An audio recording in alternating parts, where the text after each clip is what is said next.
CIA official. Chad, thanks for joining us today. And as we take a look at this, does it appear to you that this is fairly unprecedented in terms of the amount of information that's being released so quickly to the public?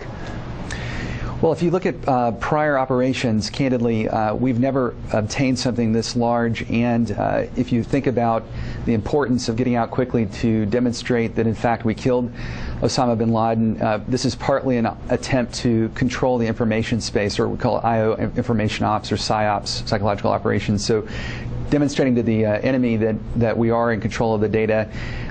Also, what's impressive is if you think about the scale of this, it's on the order of a small college library, and a lot of the material is encrypted. It's all in foreign languages.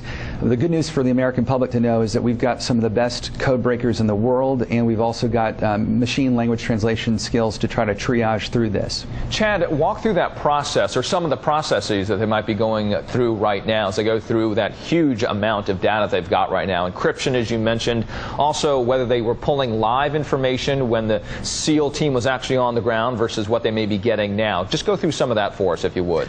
Sure. So it's called sensitive site exploitation, or SSE, and they'll do a three-prong approach. There'll be an all-hands-on-deck interagency effort where they've got the best in the intel community on this. What you're going to see is the first cut will be using, again, breaking the codes and then using our machine language translation skills to just do rapid searches to look for key words that would relate to an imminent plot. The second then will be looking for location-based, non-time sensitive information. And the third tier will take much longer, will be months or years, where we'll use this information to build up what's called the encyclopedia on AQ, which is, again, critical. Even mundane bits of information from this will be important for future plot disruption. Yeah, hundreds of thousands of pieces of data that they're probably pulling together. We're at week 1 since that was harvested from the compound.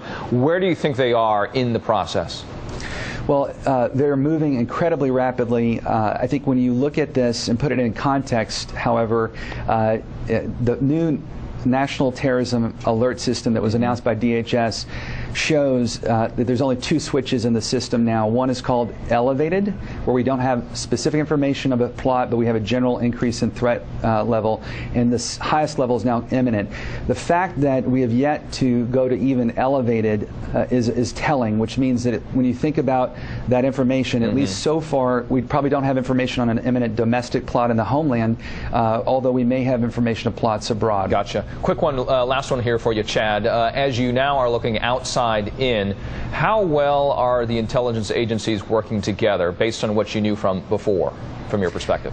I think incredibly well. If you look at the speed with which they're analyzing this information, and also the ability to take the intelligence that was obtained on the courier and then pull together pebble by pebble over a decade, this effort, when history looks back on it, intelligence history will show that all of intelligence and military doctrine have been radically transformed to bring the tip of the spear, these covert operations, to be intelligence-driven as opposed to just being operationally driven. So intelligence is the key. Chad Sweet, great conversation there, former Chief of Staff for the Department of Homeland Security. Thank you for your time today.